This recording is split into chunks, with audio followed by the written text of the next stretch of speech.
The whole purpose of transparency is to understand how is the system working? Is there a propensity for bias? Is there a propensity for discrimination? Is there a propensity or a vulnerability for a cybersecurity issue? And that, or a manipulation, how will the algorithm evolve? Does it go to a stage where you are not able to understand why it's producing the outcomes it's producing? And that exactly is what transparency is about. It's not necessarily assuming a bad intention, but it should be tool agnostic and it should be based on the use cases and the outcomes and why exactly am I using an AI system. Welcome to AI, Government and the Future, a podcast by Corner Alliance. We explore the intersection of artificial intelligence, government and the future. We work with government to create results. We ignite your agency's mission by helping you to design and implement high-impact and innovative federal programs in AI, broadband, cybersecurity, public safety, and more. Being a government ally is at the core of all we do. Welcome back to AI, Government in the Future. I'm your host, Mark Lay, and today I'm thrilled to welcome Christabel Randolph to the show. Christabel is a leading voice in AI governance and tech policy, currently serving as Associate Director at the Center for AI and Digital Policy. She has played a pivotal role in shaping the regulatory landscape for artificial intelligence, particularly focusing on balancing innovation with the protection of fundamental human rights. With over a decade of experience as a licensed attorney in the law and technology field, Christabel has been deeply involved in regulatory efforts such as the European Union's AI Act and the U.S. Executive Order on AI. Today, we'll explore the critical issues surrounding algorithmic transparency and accountability systems, delving into how governments and organizations can ensure that AI technologies are used ethically and responsibly without necessarily constraining innovation or competitive advantage, in the private sector. So we're excited to have you on the show, Christabel, and welcome. Thanks for joining us. Great. Thanks so much, Mark. Happy to be here. Very nice. As we begin today's discussion, we typically ask our guests to share what really initially drew them to their fields of interest. So, Christabel, do you mind sharing kind of the motivation or initial interest that you had in pursuing the intersection of artificial intelligence, human rights, and policy development?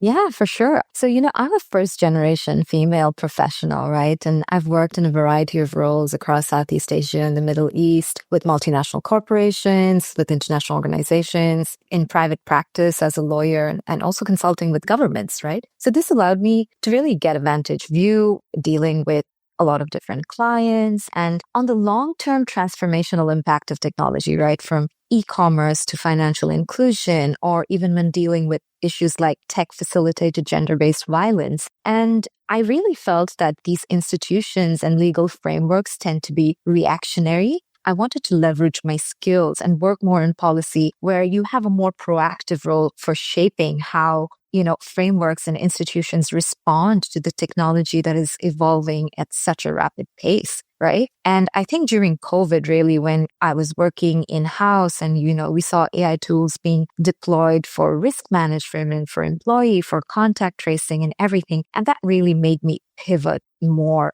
mainstream into the AI and tech policy space. And I was a public interest fellow at Georgetown Law. And then I started with the Center for AI and Digital Policy. And that's just taking the journey forward. Very nice. I think a common theme that we explore on this show is there's a lot of convergence of communications and computing systems supporting industries that aren't traditionally interacting with those technologies or haven't been. So I think a lot of these governance frameworks and policies guiding kind of the responsible and innovative rollout of new technologies are going to be impacting a wider array of industries as we forward. So that's great. I think it's a smart pivot and happy to hear kind of that background. I guess, can you describe kind of your current scope of work? Where are you working now? And kind of what are the priority topics or projects that you're interested in? Yeah, so the Center for AI and Digital Policy, we're an independent, nonprofit research and education organization. Our work straddles in between being a think tank and a civil society.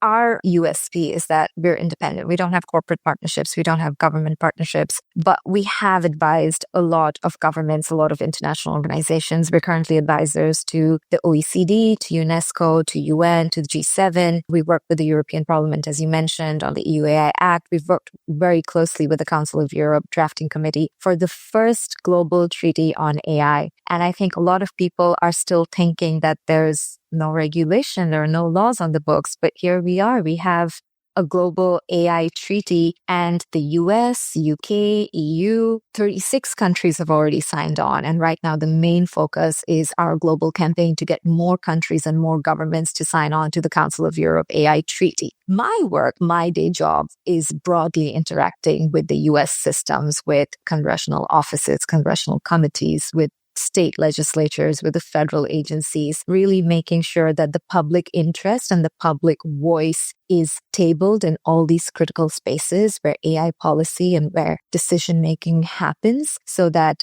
there is an independent public interest voice shaping tech policy as it happens in the US. That's great background. And I think we'll dig into in a few minutes maybe some key differences that you've noticed working with maybe, European or offshore policymakers versus kind of the priorities or requirements that we're dealing with here in the US. I guess as an associate director at the AI Center or the Center for AI and Digital Policy, I know you've been involved in some, significant work crafting recent policies or best practices, kind of governing or regulating kind of the rollout of AI. Are there any key projects, accomplishments that you're particularly proud of that you'd like to speak to kind of before we dive in, given your recent work? Sure. So one thing which is our flagship publication, and which is a continuing thing, is called the Artificial Intelligence and Democratic Values Report, where we actually do a global landscaping of AI policy and regulation. And so we really do bring out what are the best practices. And we score governments and we score countries on the basis of how rights respecting their AI frameworks are. So it's called the Artificial Intelligence and Democratic Values Index. It's on our website. What we've also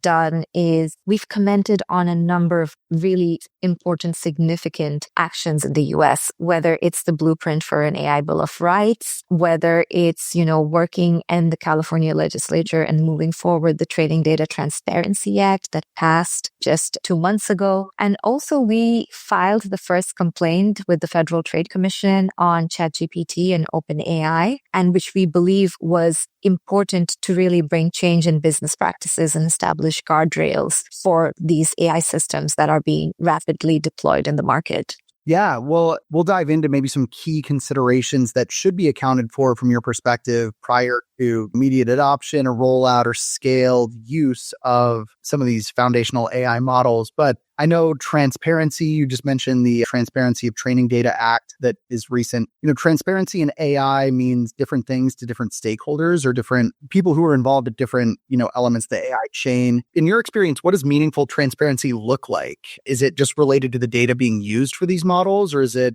applied to the model themselves? I guess anything that you can share on that front. So the thing is that before we go into what transparency means, AI also means different things to different people. When ChatGPT rolled out, I think a whole generation of people, ChatGPT means AI for them, right? But then AI has been used in a lot of different things for many, many years now. And regardless of whether you're someone who's talking about generative AI or like a Gen AI native or someone who's been working with these rules-based expert systems for a long, long time, transparency has 3 very core basic pillars that cuts across all of these kinds of AI systems. It's the data that the systems are trained on, the logic of the system. So how exactly does your system work, and the output of the system. So it's just these 3 things. Are you being transparent on what kind of data you're using, where you've sourced this data from, how representative this data is, how robust the data is, how is your algorithm really working, what are the criteria, what are the proxies that you've put in, and how durable are your outputs? So is your system going to produce different outputs at different times? Because that's an important part of relying on a system. So it's just these three core things that comprise transparency. I think that's very well said, and it kind of applies to my basic understanding of any analytical system, whether it's artificial intelligence or machine learning or, predictive tool that a business uses to evaluate, investments. And I guess, Christabel, from your perspective, are there like evaluation criteria or metrics by which organizations can evaluate kind of the quality of their transparency or defensibility of the data that they're using, the processing logic that their models are using, or the reliability or durability of, analytical outputs? So at a very fundamental level, it's something basic. It's your system should do what you're saying it will do. So if I'm saying that my system is going to, diagnose something accurately, I should be able to show over a repeated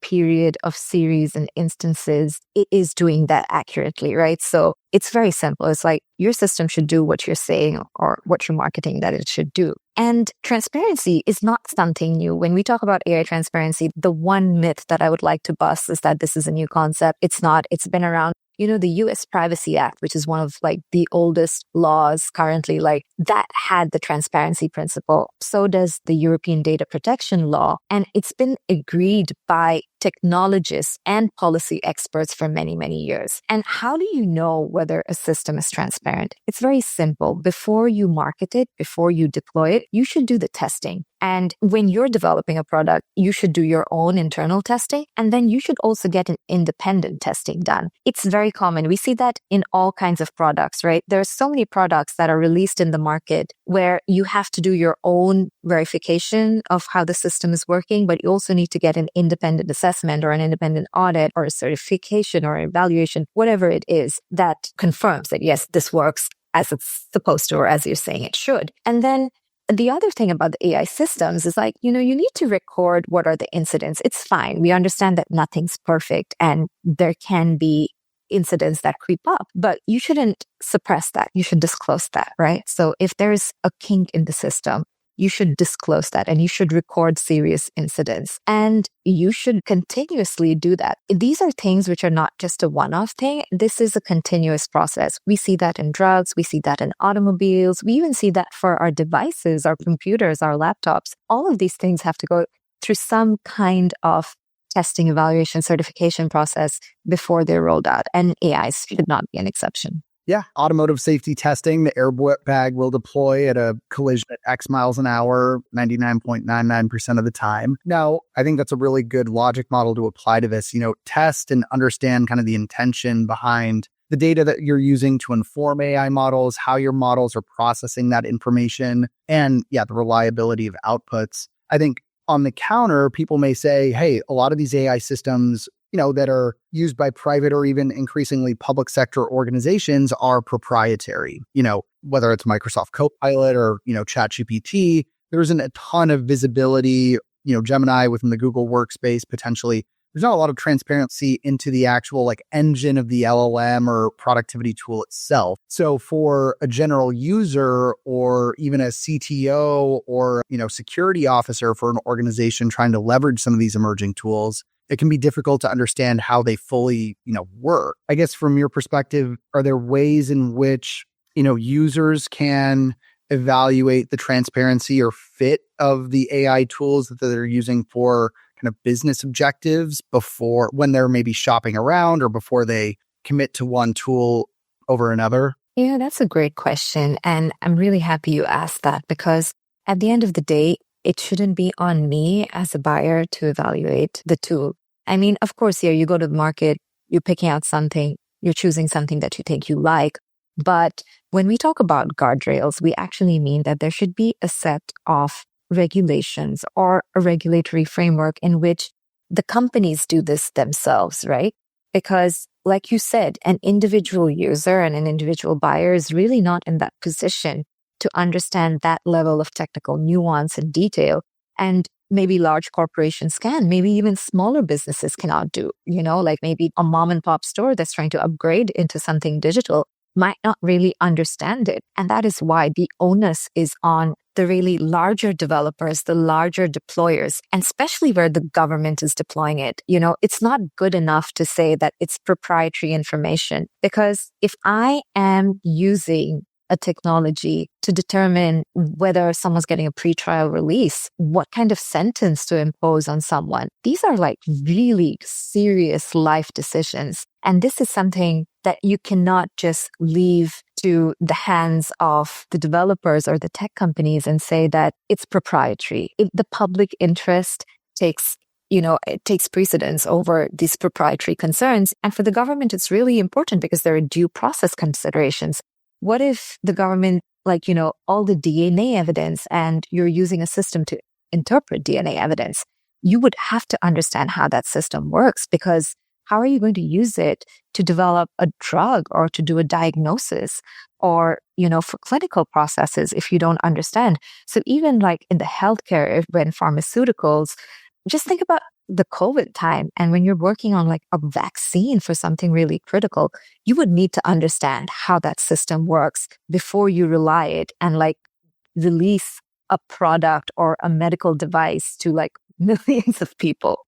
I think it's well said. And are there methods by which, or best practices that, AI tool vendors, whether, the largest businesses in the world or, maybe companies that are using, foundational models or other analytic outputs to develop their own suite of products and services, that they can kind of guarantee a certain like adequate level of quality or transparency without infringing on intellectual property rights? I know, for like FDA or like organic is like a label that's been used in like the food industry, or with a lot of, hardware, there's a certain amount of this laptop operates by certain communication protocols to make it equipped to handle like Wi-Fi calling, or can use this power adapter. Are there standards or certifications that people can maybe comply with or prove, without sacrificing maybe competitive differentiation or things of that nature? The whole proprietary information or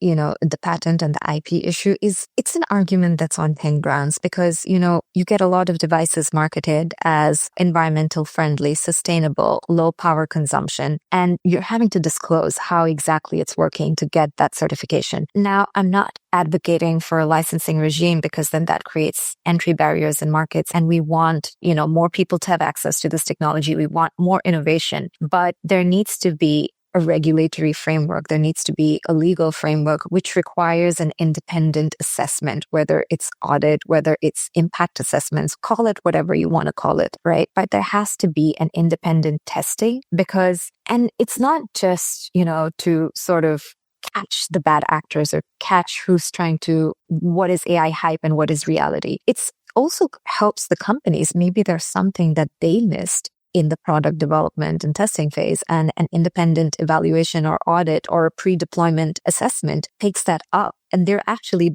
able to develop a better product and provide a better product to people, maybe even a product that could demand a premium, right? So it's not about closing the market, and it's not about creating barriers and restrictions, but it's creating a safety net through regulations where you have better innovations and, just access to safer technology. Yeah. When testing the durability of a commercialized product, I mean, that's something that private sector companies do before rolling out a new prototype, or, this is all common within the emerging technology field, understanding that the technology that you're developing is behaving as it's intended and can be kind of adopted at scale.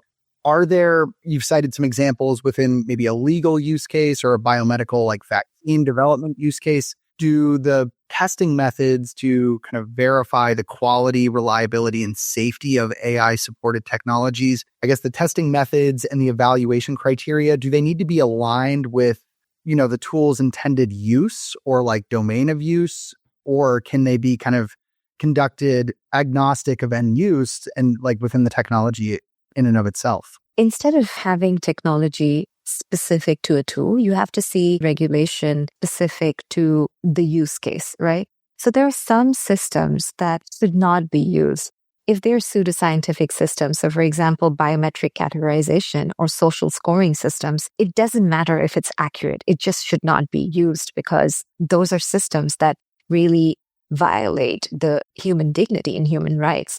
So if it's a biometric categorization system, if it is a system for lethal autonomous weapons, which is like really a big concern and being discussed, and if it's a system which is, going to cause predictive policing or social scoring, these are just systems which governments should not use. Private sector, of course, if you move from the public facing or government and public service to the private sector, of course, can decide at the back end what they want to use, but they have to require scientific validity of these AI systems, right? And they have to ensure that they're not producing discriminatory, biased, skewed outcomes. And algorithmic transparency doesn't mean that you assume that a system is discriminatory, or you don't assume that the system is discriminating against this person or that person. But the whole purpose of transparency is to understand, how is the system working? Is there a propensity for bias? Is there a propensity for discrimination? Is there a propensity or a vulnerability for a cybersecurity issue? And that, or a manipulation, how will the algorithm evolve? Does it go to a stage where you are not able to understand why it's producing the outcomes it's producing? And that exactly is what transparency is about. It's not necessarily assuming a bad intention, but it should be tool agnostic, and it should be based on the use cases and the outcomes. And why exactly am I using an AI system? Yeah. And I think as we talk a little bit more about, AI-supported applications that may violate or be in direct conflict with kind of human rights, are there specific policy mechanisms or requirements that you found to be effective in developing regulatory frameworks to guard against those kind of at-risk applications, such as social scoring or mass surveillance, that you would recommend be included in future regulatory frameworks, either here in the US or, across the globe? So in the European Union, the EU AI Act already has a category called prohibited AI systems, which means you cannot use them, right? It's not about whether they're bad, good, transparent, not transparent. It's about you just cannot use them. So for example, social scoring is banned, right? Biometric categorization is banned. And there are certain red lines. Sometime in the 80s, the US banned lawn darts. It was a game that kids used to play. And we've banned so many products. The FDA has recently banned some kind of plastic glove because of a resin on it. So it's, we should normalize the idea that you can prohibit AI systems, right? Just because it's AI doesn't mean it's impervious prohibitions and red lines. So let's start from there. Let's look at the systems that, we really shouldn't deploy because it's not good. It's not in our collective interest. And then we come to a risk categorization, right? And the risk-based approach is something which is agreed in the US, it's agreed in the EU, it's something that there's consensus on. And when you say a risk-based approach, you see whether an innocuous system, if deployed in certain critical contexts, so for example, if it's deployed in the context of credit determination, if it's deployed in the context of sentencing and judicial processes, whether it is increasing human rights risks, and whether it is having human rights impacts, right? Civil rights impacts. Am I denying somebody housing? Am I denying somebody credit? Am I denying somebody release from jail by using an algorithmic system? And that's where you really then test it according to the use case, and you see the risk level, and then you put in the mitigation measures, and then you put in the evaluation and control measures to make sure that even if you're using an AI system in this high-risk use case, it is not performing badly and it is not performing against the public interest. Yeah, and I don't know in terms of, because it's not, conducting an effective audit, from a human rights or, removing bias from the application of an AI system, is that something that, needs to be done before these tools are rolled out, or, in real time when a certain sentencing decision is being made? Like, do these auditing capabilities need to be kind of applied at the front end of, when tools are being developed and kind of licensed to potential consumers? or maybe built into the analytical process themselves so that auditing or reporting capability is built into decision-making in real time? I guess any best practices on that?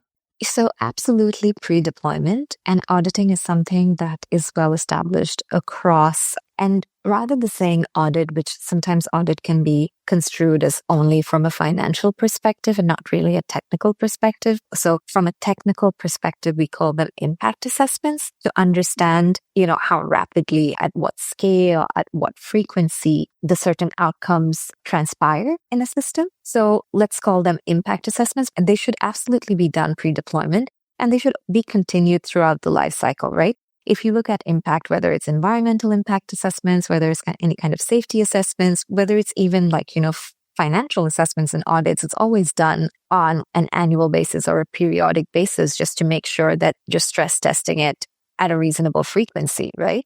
And it's not, many times it seems like, oh my God, are you proposing an overkill simply because it's AI and simply because it's you? No, it's not.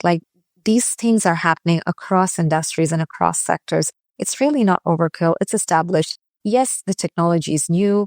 There are a lot of newer things happening. And as you mentioned, that is why the evaluation, auditing, assessment capabilities will also evolve as the technology evolves, right? So if you ask me, do you know the best AI auditor? No, I can't give you that answer.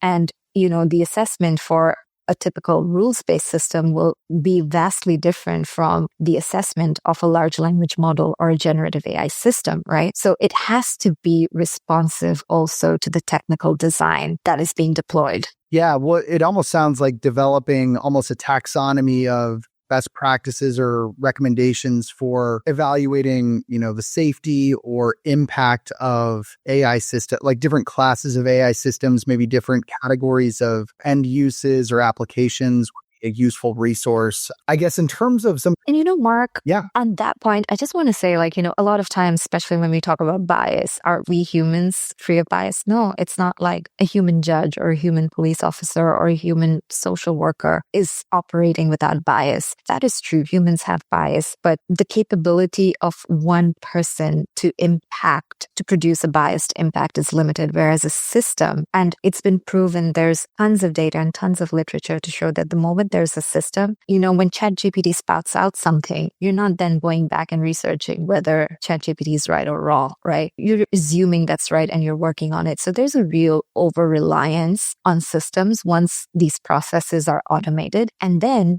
if there is a bias or if there is a flaw, it is being amplified at scale, right? So it's not about human versus machine. The idea is the systems and the machines should not amplify the human flaws. That's a good point. Well, I was going to ask you as a follow-up, from your standpoint, what are some of the key regulatory or policy gaps as they pertain to AI systems today? And are there ways in which we can begin to craft or address some of those policy or regulatory gaps without sacrificing kind of the U.S. competitive edge in this emerging computing field? The US doesn't have a comprehensive act like the EUAA Act. And I'm not here saying that the US should, right? Because different countries have different approaches and different political cultures. But there's a lot of things that has happened in the US, and not just in the last 2 years. Actually, even in 2020, there was an executive order on AI. And 2019, there was also an executive order addressing technological systems. Privacy-related laws have been around for a while. So there are bits and pieces of legislation. And the last year in Congress has been super active. We've seen a lot of bills, like by some counts, like 120 AI bills. And then there are the states that are doing AI legislation. So there's a lot that is happening in the US to both address the potential and the risks, and they're not divorced from each other. Great regulation does incentivize great innovation as well. So what is missing, of course, is that there really isn't any AI-specific law on the books, at least federally. But the laws that we do have, for example, consumer protection laws apply to AI as well. You don't need a separate AI consumer protection law. The existing consumer protection laws and unfair practices laws would apply to AI systems. But what is missing is some of the laws with teeth, and we hope that Congress and moving forward, the government would look into those issues. Not, you're competitive if you're safe and if you're secure and you have the guardrails in place. You can't be competitive in a completely risky environment. So we hope that, that's what we've been saying, that having rights respecting and public interest facing laws will just enable better technologies. Yeah, and I guess as we wait for some of those policies, as you mentioned, I saw a memorandum from the White House on AI safety released 3 weeks ago. And there are a lot of individual, federal agency working groups looking at some of the technical mechanisms by which public sector organizations can promote, safe, effective, trustworthy, reliable, adoption of AI-based tools. So I guess, Christabel, from your perspective, are there, we have a lot of federal government or research and development program listeners kind of tuning into the show. Are there ways in which public sector programs can support more effective, safe, transparent uses of AI while some of these policies become more mature here in the US? No, absolutely. And I think the US successive administrations actually has taken exactly that approach, so that the federal government is setting the tone for the rest of the ecosystem. And we've seen that, last year there was an extensive executive order. There was a memorandum from the Office of, Management and Budget, the OMB memorandum, which really sets out minimum practices that federal agencies must ensure for rights impacting and safety impacting AI systems. And then in September, OMB issued a procurement guidance. So when federal agencies are acquiring AI, what do you look at? What are the kinds of guardrails you need to have in place? What are the kinds of contractual terms you need to? And those things actually become a template for organizations, for the rest of the stakeholders in this space, for those who are doing R&D programs, whether it's labs in the universities. And we have a lot of great bills. We have, the Create AI Act. We've had the WET AI Act, the Future of AI Innovation Act, the ARIA Act, a lot of different bills that bring together different elements, some creating a national AI research resource, some looking more about the accountability of, private sector and also public sector programs and those measures. And of course, the federal agencies have also been doing their part. We've seen the FTC has launched Operation AI Comply. After we filed the complaint last year with regard to OpenAI and ChatGPT, in July, the FTC opened an investigation into OpenAI, and maybe the investigation is progressing. Of course, once it's open, we really don't know what's going on. That's an internal process. But the fact of the matter is the Consumer Financial Protection Bureau, the Federal Trade Commission, the Department of Justice, the states at the state level, we're seeing a lot of activity on AI regulation and laws, which is really setting the tone for this space as it evolves. Great. Well, and I actually did want to get back to thinking through kind of best practices or recommendations for organizations, public or private, to consider when adopting AI-based tools or developing workflows, decision-making processes that leverage insights generated by AI tools. Going back to the AI and Democratic Values report or index report that is published on your organization's website, I guess what are, rather not necessarily getting into the detailed results of that index, but what are some of the key factors, attributes, or parameters that need to be satisfied for an organization, I guess in this case, a country, to score well against this evaluation? So what we look at is baseline safeguards. And when we say baseline safeguards, we look at maybe 8 to 10 basic principles. So, transparency, accountability, contestability, public safety, fairness, accuracy, and human determination and termination. So, for example, is there a requirement that if a system goes out of control, you have like a kill switch, right? So we look at these metrics, and these are actually very closely aligned with the Universal Declaration for Human Rights. So it's not it's not a bespoke framework that we've invented. It's actually what is really globally accepted and known and established over the last, more than 50 years now, right? And we look at whether the country has a policy or laws on the books that have these baseline safeguards. We look at whether there is independent oversight of the industry. And we look at whether there is, very importantly, opportunities for public participation. And, is the government listening to the people? And is the people's voice and concerns being reflected in the policies? And if I were to bucket, there are 12 metrics that we look at, but if I were to bucket it, it's 3: baseline safeguards, independent oversight, public participation.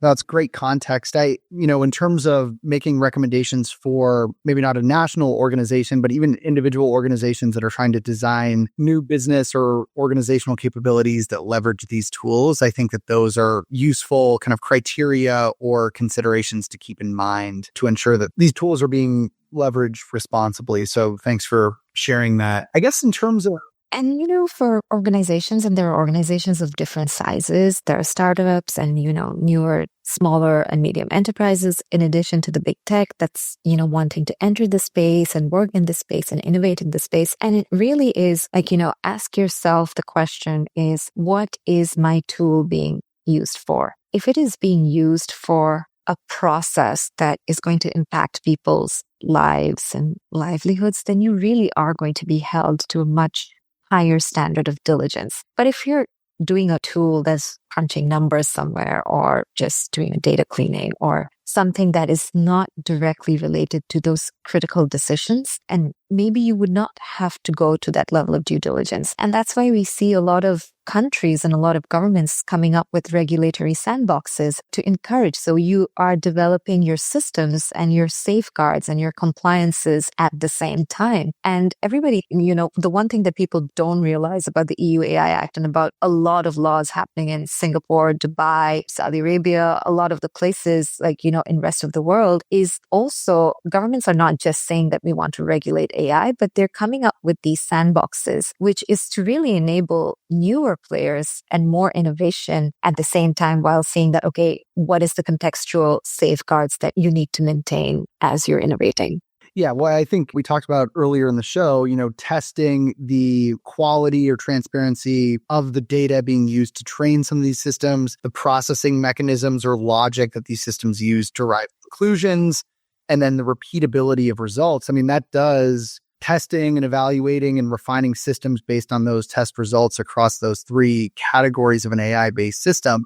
It's going to result in more effective kind of stress-tested products that could be differentiated from competition as well. So I think there's a lot of benefits, as you're saying, around inviting a little bit of scrutiny, testing, and feedback on how these systems operate, in addition to kind of the ethical, human rights considerations that you're obviously focused on as well. Great. Well, I guess as we close, are there any specific principles or strategies that we haven't covered that you would recommend public sector organizations consider while, evaluating the relevance, effectiveness, or ethics of an AI-based tool?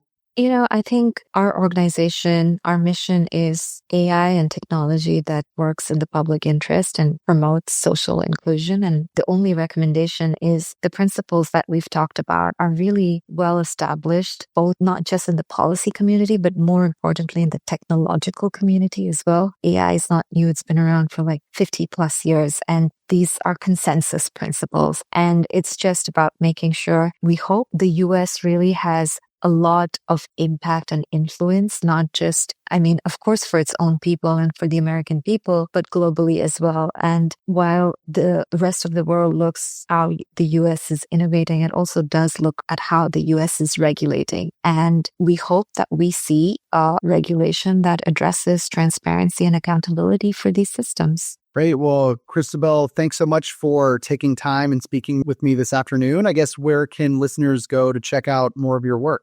caidp.org. Great. Well, Christabel Randolph, thank you so much, Associate Director at the Center for AI and Digital Policy. Appreciate your time and look forward to monitoring your and the center's work moving forward. Thanks so much, Mark. Thanks for the opportunity to speak to y'all. Absolutely. Great. Bye-bye. Bye. AI, Government and the Future is brought to you by Corner Alliance.